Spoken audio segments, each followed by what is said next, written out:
এই পৃথিবীতে সাকসেস হওয়ার কোনো শর্টকাট নাই আপারা ভাইয়ারা।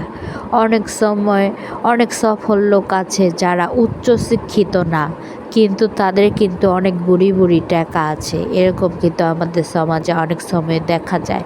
এর মানে এই না যে আপনি শিক্ষা অর্জন ছাড়াই সফল হইবেন। কেউ ছেঁড়া কাঁথায় শুইয়া কোটিপতি হইবারই পারে, তবে এই জন্য তাকে কঠোর পরিশ্রম করবার লাগছে, তার অনেক মাথার ঘাম পায়ে ফালান লাগছে।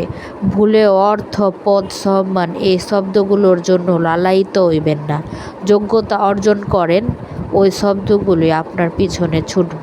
কখনো প্রজাপতির পেছনে দৌড়াইবেন না, ফুলের চাষ করুন, প্রজাপতিরাই আপনার পিছনে দৌড়াইব। বুঝছেন আপনারা ভাইয়েরা?